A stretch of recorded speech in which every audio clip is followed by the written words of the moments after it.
మిత్రులందరికీ నమస్కారం. రేడియో రాంబాబు ఛానల్‌కి స్వాగతం. 'తాత మనవడు' ఈ సినిమా ఈ జనరేషన్ వాళ్ళకి తెలియకపోవచ్చు కానీ 1973 మార్చి 23న వచ్చినటువంటి ఈ సినిమా ఆ రోజుల్లో ఒక పెద్ద సెన్సేషన్. ఎందుకంటే అప్పటికి నాకు 11 ఏళ్ళు.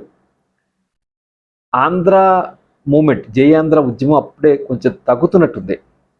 72 ఆగస్టులో మొదలైన ఉద్యమం 73 మార్చి వచ్చేటప్పటికి కొంచెం తగ్గుముఖం పట్టింది. అప్పుడప్పుడే మళ్ళీ సినిమాలు రిలీజ్ చేస్తున్నారు. అప్పుడు 2 పెద్ద సినిమాలు వచ్చాయి. మార్చి 15నేమో ఏఎన్ఆర్ గారి 'బంగారు బాబు' వచ్చింది. 29నేమో ఎన్టీఆర్ గారి 'దేశోద్ధరణ'లో వచ్చింది. ఈ రెండింటి మధ్యలో శాండ్విచ్ అయినట్టుగా 'తాత మనవడు' సినిమా విడుదలైంది. 'తాత మనవడు' సినిమా మీద ఎవరికి ఎక్స్పెక్టేషన్స్ లేవు. నారాయణరావు గారికి దర్శకుడిగా మొదటి సినిమా. అప్పటికి ఆయన ఒక 30-40 సినిమాలకి సంభాషణలు రాశారు. అంటే అసోసియేట్ డైరెక్టర్గా, కో డైరెక్టర్గా ఈ బాధ్యతలు నిర్వహించారు. కానీ కథ, రచన, దర్శకత్వం 3 చేసినటువంటి సినిమా 'తాత మనవడు'. అసలు నారాయణరావు గారి ప్రస్థానమే ఆశ్చర్యంగా ఉంటుంది. ఆయన పక్కన సినిమాల్లో ప్రయత్నాలు చేస్తూనే అసిస్టెంట్ డైరెక్టర్గా, కో డైరెక్టర్గా, ఈ రకంగా ప్రొడక్షన్ మేనేజర్గా బాధ్యతలు చేస్తూనే ఆయన పార్ట్ టైం టైపిస్ట్గా పనిచేశారు, ట్యూషన్లు చెప్పారు. రకరకాల వృత్తులు అనొచ్చు కాదు కానీ, అంటే జీవిక కోసం ఆయన పడిన కష్టం అంత ఇంత కాదు. అంటే ఎప్పుడు కూడా ఆయన ఆ స్పిరిట్ వదులుకోలేదు. ఏదో ఒకరోజు సినిమా డైరెక్షన్ చేస్తాననే స్పిరిట్ని వదులుకోలేదు. మరో పక్కన నిర్మాత రాక కూడా ఆయన కూడా చాలా గమ్మత్తైన ప్రయాణం. ఆయన trolley man, stunt man, lighting boy, ఇట్లా అనేక మ్యూజిక్ కంపోజర్ అసిస్టెంట్, ఆయన కూడా అనేక బాధ్యతలు నిర్మాణంలో నిర్వహించారు. తర్వాత ఆయన అఫ్కోర్స్ ఆయన పలుగునా పిక్చర్స్ కింద ఆయన ఏకాంబేశ్వరరావు గారు కలిసి జగత్ కిలాడీలు, జగజ్జంత్రిలు, జగజ్జట్టీలు ఇట్లా కొన్ని సినిమాలు తీశారు. ఆ సినిమాలప్పుడే దాసనారాయణరావు గారు సంభాషణ రాశారు జగత్ కిలాడీలు వాటికి. సో అలా ఆయనలో ప్రతిభని ఆయన గమనించారు. సో నీకు అవకాశం ఇస్తాను, తప్పకుండా నువ్వు మంచి కథతో వస్తే అని చెప్పి ఆయనకి ప్రామిస్ చేశారు. నారాయణరావు గారి కథ తయారు చేసుకుని ఆ రోజుల్లో ఫస్ట్ డిస్ట్రిబ్యూటర్ కథ ఓకే చేయాలి. డిస్ట్రిబ్యూటర్కి కథ ఏం చెప్పినప్పుడు డిస్ట్రిబ్యూటర్ ఆయన అంతగా ఓకే చేయలేదు. మళ్ళీ ఇంకో డిస్ట్రిబ్యూటర్కి వెళ్ళారు. అప్పుడు నిర్మాత మొత్తానికి ఏదో ఆ రకంగా ఫైనలైజ్ అయింది. కానీ రాఘవ్ గారు ఏమిటంటే ఆయన చాలా బడ్జెట్ కంట్రోల్లో పెట్టే మనిషి. సో అందుకని చాలా తక్కువ బడ్జెట్లో, మేబీ 4 to 5 lakhs అనుకోండి, ఆ బడ్జెట్లో తీయాలని నారాయణరావు గారు ముందు చెప్పేశారు. బహుశా చాలా అత్యధిక పారితోషికం తీసుకున్న ఆ సినిమాకి ఎస్వి రంగారావు గారు అనుకుంటా 5,000 తీసుకున్నట్టున్నారు. నారాయణరావు గారికి ఆయన ఇచ్చింది నెల జీతంగా ఇచ్చారు. నెలకి 200 రూపాయల పారితోషికం. అంటే ఇంత తక్కువ జీతం నాకేమిటి, ఇన్ని బాధ్యతలు నేను చేస్తున్నాను అని నారాయణరావు అనుకున్నారు. ఆయన అనుకోలేదు. సినిమా తీశారు. సినిమా తీసి అటు అక్కినేని సినిమా తర్వాత ఎన్టీఆర్ సినిమా ముందు విడుదల చేశారు. ఎంత ధైర్యం ఉండాలండి. మొదటి వారం శంకరాభరణం లాగానే పెద్ద టాక్ లేదు. కానీ మౌత్ పబ్లిసిటీ తోటి ఆ సినిమా ఊపందుకుంది. ఎంతగా ఊపందుకుంది అంటే 15 కేంద్రాల్లో 100 రోజులు నడిచింది. 500 రోజులు ఒక థియేటర్ నడిచింది. 5-6 కేంద్రాల్లో 175 రోజులు నడిచింది. ఇట్లా ఒక రికార్డులు సృష్టించింది. అంటే పైగా ఆ 2 కలర్ చిత్రాలు.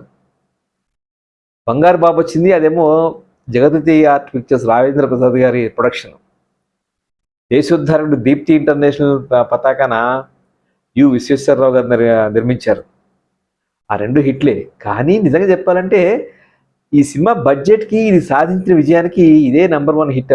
ఆ మార్చిలో వచ్చిన సినిమాల్లో ఈ రెండింటిని దాటుకుని వెళ్ళిపోయింది. ఏమిటి ఈ సినిమా ప్రత్యేకత? ఈ సినిమా కథే హీరో. చూడండి, అప్పటి వరకు రాజబాబు ఆయన కామెడియన్గా వేస్తున్నారు కదా, కామెడీ హీరో కాదు, కామెడియన్నే. హాస్య నటుడిగా వేసేటువంటి రాజబాబు ఆ సినిమాలో చాలా సీరియస్ రోల్ చేస్తారు. అంటే తండ్రిని దారిలో పెట్టేటువంటి తనయుడిగా నటిస్తారు. ఆయన జతగా నడిచింది విజేంద్రమల. ఆవిడేమో పక్కన ఎన్టీఆర్, అక్కినేని, కృష్ణ వీళ్ళందరితోటి ఆవిడ హీరోయిన్గా వేస్తుంది. లేకపోతే మేబీ బుద్ధిమంతుల్లో నాగేశ్వరరావు గారు చెల్లెలుగా నటించింది. అంటే టాప్ హీరోలతో ఆవిడ నటిస్తుంది. అలాగే ఎస్వి రంగారావు గారు అఫ్కోర్స్ ఆయనకి ఇలాంటి వేషాలు కొట్టిన పిండే కదా. అంతకుముందే 12 కాపురంలో ఒక కుటుంబ పెద్దగా ఆయన నటించినట్టుగానే ఈ సినిమాలో ఒక విశ్వరూపం ప్రతి ఫ్రేమ్లో ఆయన ఉంటారు. ఆయన ఒక ఒక ఆవేదన నిండినటువంటి తండ్రిగా ఆయన నటిస్తారు. ఆయన భార్యగా అంజలీదేవి ఆవిడ నటించారు.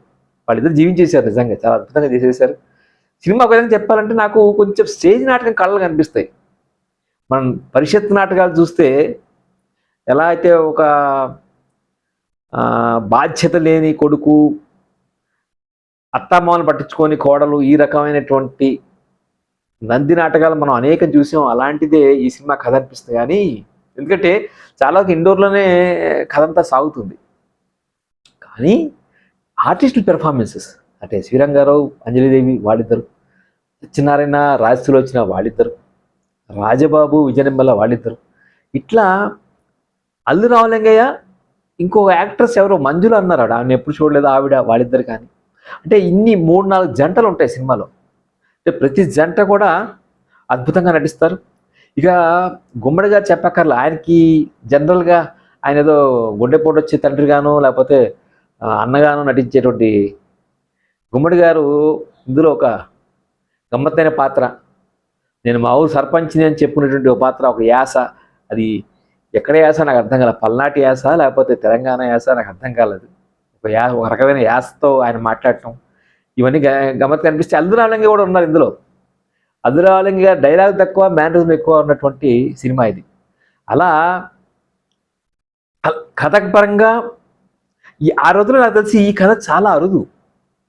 అంటే ఇంచుమించుగా బడిపంతులు కూడా ఇలాంటి కథే కదా. మరి బడిపంతులు మేబీ బడిపంతులు, తాత మనవడు రెండు ఇలాంటి కథే. కానీ బడిపంతుల కన్నా తాత మనవడిలో ఒక ఇంపాక్ట్ఫుల్ పెర్ఫార్మెన్సెస్, ముఖ్యంగా 3 తరాలు, తాత, తండ్రి, కొడుకు,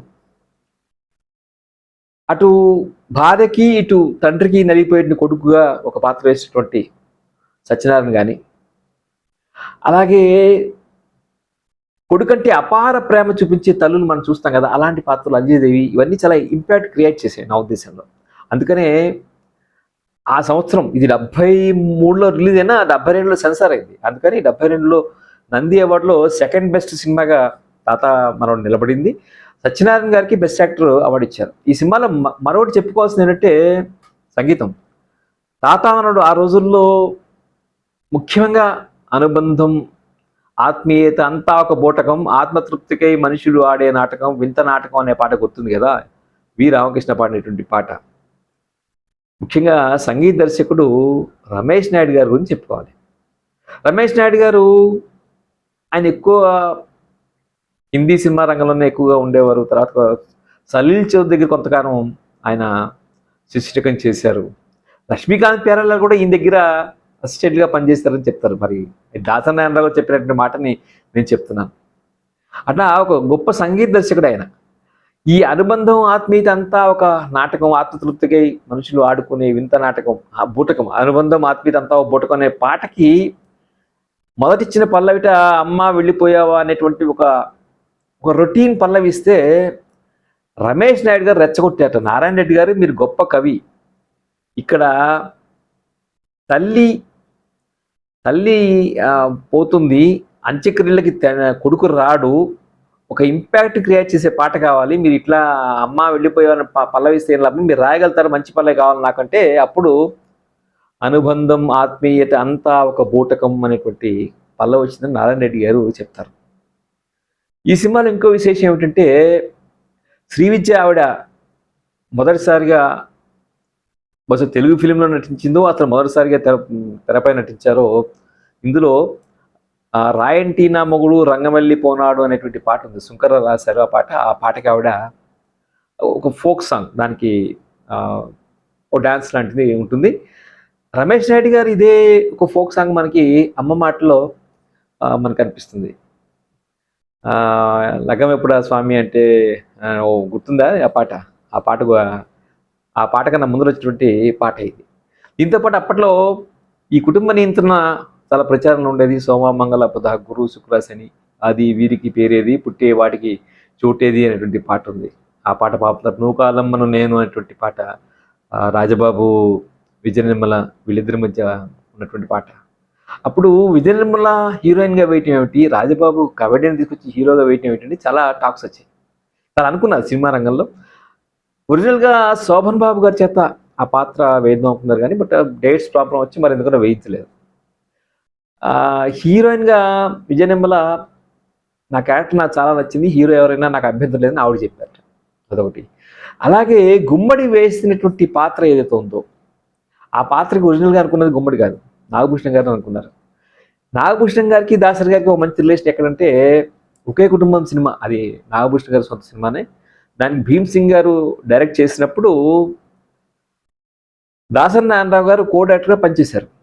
ఈయన ప్రతిభ చూసి ముచ్చటపడి ఆయన నీకు అవకాశం ఇస్తాను తప్పకుండా అని నాగభూషణం గారు చెప్పారు. సమూహం అది మెటీరియల్స్ కాలేదు. మహబూబ్ బిన్ తుగ్లక్ కూడా నాగభూషణం గారి సినిమానే, దాంట్లో ఈయన మాటలు రాశారు. అలా వాళ్ళిద్దరి మధ్య అనుబంధం ఉండి ఆయన చేత ఈ పాత్ర పోషిద్దాం అనుకున్నప్పుడు రెమ్యునరేషన్ దగ్గర పేచి వచ్చింది. రాఘవ్ గారేమో నేను ఇచ్చేది ఇంత, దీనికి వేస్తేనే ఒప్పుకో అని చెప్పి ఆయన వర్తమానం పంపించారు దాసరి నారాయణరావు గారి దాకా. నాగభూషణం గారు ఆయన is very particular about his fee. ఆయన నాకు నేను అనుకున్నది ఇస్తే నేను వేస్తాను ఆయన. దాంతో ఆ పాత్ర వేయలేదు. అది గుమ్మడికి వచ్చింది, గుమ్మడి గారికి వచ్చింది. ఆ తర్వాత దాసరి నారాయణరావు గారును నాగభూషణం గారు కలిసి ఎక్కడ చేయలేదు. వాళ్ళిద్దరి మధ్య ఆ గ్యాప్గా ఉండిపోయినట్టుంది. ఇంకో విశేషం ఏంటంటే సూర్యకాంతం గారు మొదట అనుకున్నారు ఎక్కడ అల్లురావు పక్కన మంజుల అనే సీనియర్ నటి అన్నారు. నేను ఎప్పుడు ఆమె చూడలేదు, తెలుగు ఆవిడేమో మరి కాదు తెలియదు కానీ నేను ఇందులో చూశాను. అల్లురామలింగ గారు పక్కన వేయాల్సింది సూర్యకాంతం గారు. అయితే బలిపీఠం చిత్రంలో సూర్యకాంతం గారు ఒక డైలాగ్ మార్చేశారు. అది దాసరి నారాయణరావు గారికి నచ్చలేదు. దాంతో ఆవిడని పక్కన పెట్టేసి ఈ మంజుల అనే ఆవిడని తీసుకున్నారు. ఇది ఆ సినిమా నేను చూశాను. పాటలు ఎంత బాగుంటాయో సినిమాలో. బ్యాక్గ్రౌండ్ మ్యూజిక్ అంటాం కదా, ఆర్ఆర్ రమేష్ నాయుడు గారు అద్భుతమైనటువంటి ఆర్ఆర్ ఇచ్చారు.